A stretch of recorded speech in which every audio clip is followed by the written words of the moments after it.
Hey there, my beautiful, resilient grief warrior women.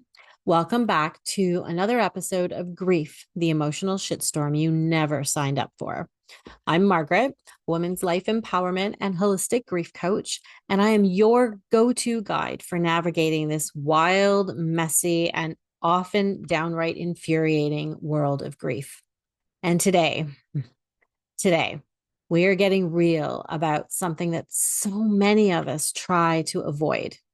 You have to feel to heal. I know it kind of rhymes, but it's really catchy, right? You have to feel to heal. I know. The moment that you hear that, your brain probably does one of two things. One, you cringe because the last thing you want to do is actually sit in your pain. Totally understand that. Or two, you roll your eyes and think, well, duh, of course you have to feel your pain, but no, thank you. I'd rather just stay busy and pretend that I'm fine. Trust me, I totally get it. I've done both of those many times, probably more times than I can count. And I have perfected the art of both option one and two, the cringing and the eye rolling. But here's the thing, there is absolutely no other way around grief. There's no shortcut, no skip button, no Home Depot easy button, or sorry, Staples easy button. There's no magical spell that lets you fast forward through your grief and through your pain without dealing with it. But man, that would be so amazing if there was, right? Get through grief on the other side without having to feel so much. I think a lot of us would try and do that. And I think a lot of us have tried to do that by numbing ourselves with various substances, which, if you've tried it, you'll know that it doesn't work. And of course, I know all of this handy advice firsthand, not the numbing part with the other substances, but the advice of cringing and eye rolling and actually not doing that and really facing your emotions. Because you see, for a really long time, and I'm talking like years, I thought I dealt with my grief. I thought I had healed, that I had done what society had told me to do, because our North American society is really good with that and told us to move on, like get over it, keep going. I'd read all the books. I'd done all the book reading. I'd done a deep dive on personal growth and development to help deal with all the emotions that came up with my grief. I had cried so many tears, right? I'd done all the things. And biggest part is I could talk about my losses, usually without crying after a few years, right? I could talk about the 6 years of emotionally crushing infertility. I could talk about the heartbreaking death of my 3-day-old son. And I could talk about the loss of my happily ever after marriage. I could talk about all these things. So I must be healed, right? Right? Yeah, no, that was not how it goes. And it became really clear to me that I had not healed when I started writing my TEDx talk back in 2021 that focused on the loss of my son. I was writing a speech about my daughter's experience with grief and how she had witnessed grief and experienced grief through the loss of her brother and what we could learn about that. And I thought, what a really interesting topic to share with people, because I've always wanted to share my story with the idea that it might just help someone, help one woman somewhere know that you can survive the loss of a child. Is it easy? Absolutely not. It's the most heart-wrenching, heartbreaking thing you can ever go through. But I still wanted to share my story. And so I sat down to start writing my speech, right? And I thought it was just, I'm writing a speech. And yeah, turns out I was not just writing a speech, I was actually ripping open my soul, pouring my grief onto the page, and having full-on emotional breakdowns at my desk for 3 straight months. Not even kidding. No exaggeration. There were tears. There was snot running out of my nose and a whole lot of, why did I think this was a good idea moments. I literally cried and wrote and wrote and cried for 3 straight months. And there were times when I didn't even think I was going to be able to get up on stage and say my speech without breaking down. We would do dry runs and I would be a basket case. We would do Zoom practices. I would be a basket case. Even the days that we were leading up to the speech, I still have tears, and it was just a lot of struggle to try and keep it together. But here's the thing. Those 3 months of writing and crying and using so much Kleenex that I should have bought stocks in it, that was healing. That was me moving through my emotions. The ones I thought I'd already worked through, no. They were the ones that had been patiently waiting to be acknowledged, addressed, and allowed out fully and completely, like the Tragically Hip album. If you're Canadian, you'll know. And it was doing it without judgment, just letting the tears flow, letting the writing come. But I'm going to be honest, I talk a lot about, grieving without judging yourself. I judged myself. I did. I thought I should have been over it. It was like, 13 years after my son had passed, I was still crying and writing and crying and writing. And why wasn't I over it? So I was really kind of judgy on myself about the fact that I was still having breakdowns about it.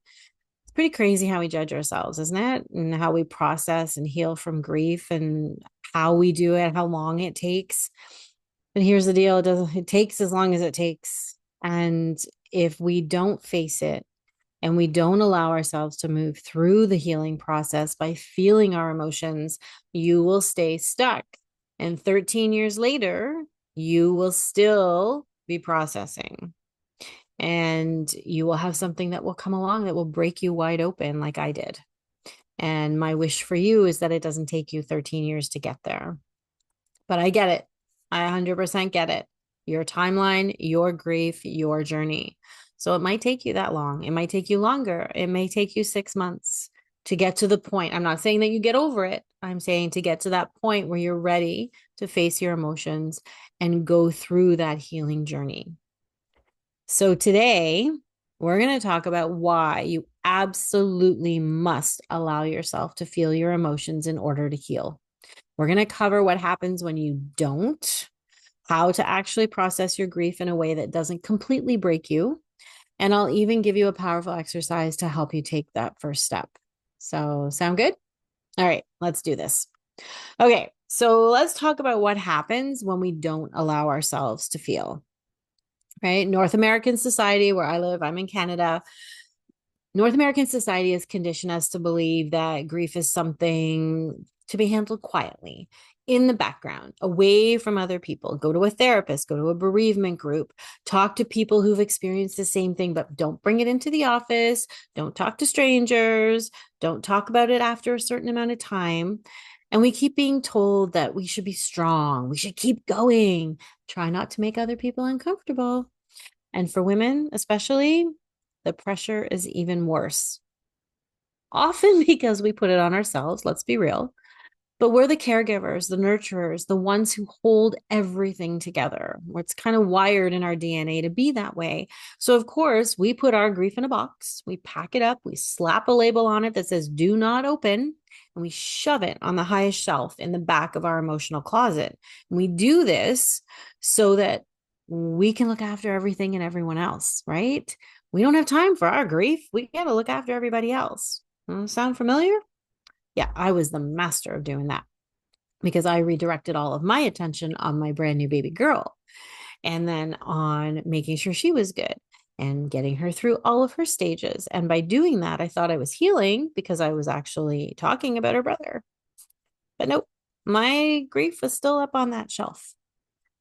So here's the thing about grief. It does not like being ignored or being put on a shelf, as I found, but it is patient and it will wait.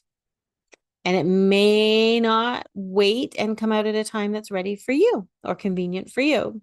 It's going to show up, though, one way or another. So be prepared that if you don't take the bull by the horns and address it yourself, the grief will come out when it's good and ready. So when you don't let yourself feel your emotions, they don't just disappear. They fester. They build up like a pressure cooker inside of you. And they turn into things like anxiety, depression, sleeplessness, burnout, stress, and even physical illnesses such as skin rashes or digestive issues or headaches and migraines. I suffered migraines really badly. So Have you ever noticed how you always seem to get sick after a major emotional upheaval? Yeah, that's your body screaming at you to process your shit. Process it. Process the grief. Allow the feelings to be there. I know it's painful. I really, really understand. But processing your grief, healing takes feeling. Okay. You got to feel to heal. So, not to mention that when we avoid grief, we also avoid that deep healing, right? We stay stuck. We live half lives, going through the motions, but never really living. And that is not what you're meant for. And it's not why you're here. And I don't want to sound mean or crass or hurtful, but if you've lost someone close to you, that is devastating. It's something you don't want to go through, but they're not here anymore. And you are allowed to live your life. You are allowed to be happy. You are allowed to laugh again. You are allowed to find joy. And so often we feel guilty in doing that. And so we don't. All right. So now you're probably thinking, fine, I get it. I need to feel my emotions, but I'm scared. I'm scared that if I open up that Pandora's box of emotional pain, it won't ever stop. And that's how I'm going to feel forever. Not to mention, how do I do this? How do I feel this without completely losing it or losing myself in the process? I get it. I ask myself those same questions. And these are 100% normal questions that you'll be asking. So I was really scared to feel my pain. It hurt so much. Like literally, I felt like my heart was breaking, that I would rather poke my eyeballs out with a spoon than have to feel the pain that was in my heart. But we have to. We really, really have to. And it is scary. I get it. It's scary. And I'm sure you've heard the phrase, the only way is through. Well, yeah, I hate to tell you and say it to you, but healing your grief, not get rid of it, but heal it. You have to go through. You have to feel to heal. And this is the step that you cannot skip. And if you try, grief is going to pull you right back in until you do. So good luck with that. So I want to share with you 3 really powerful ways to start moving through your grief. Number 1, let yourself fall apart without the guilt, without judgment. Grief is really, really messy. It's unpredictable. And sometimes it's going to hit you in the middle of the grocery store when you see your person's favorite snack or favorite brand of ice cream. And suddenly you're going to be, standing in the aisle crying. And that's okay. Let it happen. Crying is not a weakness, it's release. So when your emotions surface, let them be there. Feel them. They will pass. Odds are they'll be intense for the first few minutes, and then their energy from being released is going to lessen. And you'll be able to take a deep breath, wipe your eyes, and keep going. Probably feeling a little bit tired after that and lighter, and both are very normal. So I want you to think about, when a toddler has a tantrum and they're crying and they're kicking and they go, go, go, go, go, go, go, go, go, and they're expressing all this emotion and all this energy. And then when they finally tire themselves out, they go, and they have that breath, and then they and then they collapse. That's kind of like what's going to happen at the beginning when you're releasing your emotions. You're going to let out this intensity of this emotion, and then you're going to be like, whew, and you're going to feel lighter and you're going to be exhausted. And you probably may want to have a nap, but let your emotions out. The other thing you can do is put it on paper. One of the most cathartic things I ever did was write my TED Talk. Not because it was a speech, but because it forced me to get my emotions out of my body and onto the paper. Journaling, writing letters to your loved ones, or even just scribbling nonsense, free writing, whatever allows you to release your emotions in a really tangible way, do it, and do it unedited. Free write whatever comes into your head, whatever comes into your heart, and then do not read it back to yourself. Please, once you've dumped it on a paper and you've got it out of your body, don't reread it. Because if you reread it, you're just going to suck it right back in and have to process it again. And I'm not saying you're not going to have to do this exercise over and over again for the same thing. You might. Odds are you will until the intensity dies down. Okay. But this exercise is an emotional dumping ground for you. So dump and then destroy. Rip out your page, burn it, rip it up, toss in the garbage, whatever it is. Just write and destroy it. Get it out and destroy it. Because if you read it back, you're taking it back in, and you don't want that. And you can do this as often as you need to on the same topic, different topics, same emotions, different emotions. Maybe you're going to process sadness or anger or resentment or jealousy or shame or guilt, whatever it is.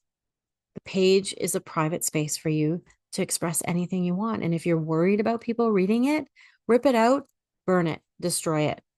It doesn't need to stick around. In fact, I highly recommend that you don't let it stick around. Write and destroy. Okay. Third thing you can do, move your emotions, move your grief through your body. Our emotions get stuck in our bodies. Yes, literally. And science does back that up. You can go check it out in some different studies. So movement itself is a really powerful way to process grief. It doesn't have to be intense. It can be a slow walk, stretching, dancing in your kitchen, shaking out your hands.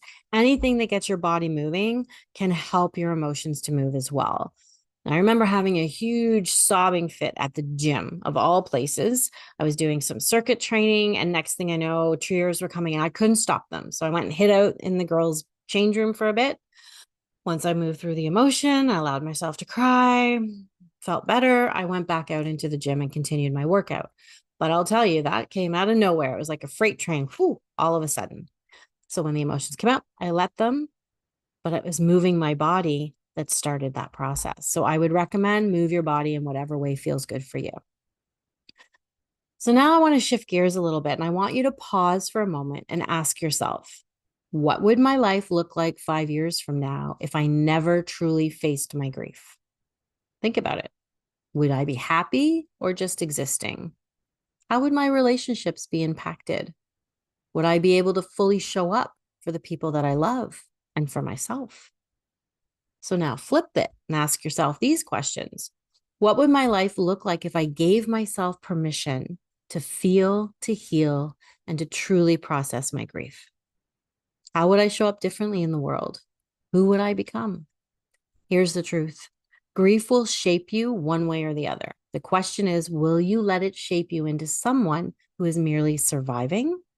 Or will you allow yourself to heal, grow, and truly live again? Because you deserve it. You're so worth it. Listen, I know it isn't easy, and I know feeling your emotions can be terrifying, but avoiding them, that's what keeps you stuck. And you, my dear listener, were not meant to stay stuck. You were meant to live a vibrant life. So if this whole episode hit home for you, I want you to take the next step. I have a free grief assessment that will help you uncover where you might have experienced grief that you may not be aware of, and where you may need the most support in moving forward with your healing, and what steps you can take next. Because here's the thing, you cannot heal what you are unaware of. So go download it now. The link is in the description below, and take the first step towards your healing.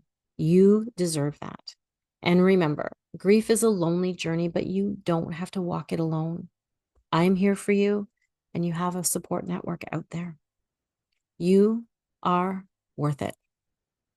Until next time, I'm sending you all so much love. Oh, if this episode spoke to you, please take a moment to subscribe and like and leave a review, or share it with a friend who needs to hear it. We are in this together, and the more we talk about grief, the more we break the silence around it. I'll see you in the next episode. And until then, keep feeling, keep healing, and keep showing up for you.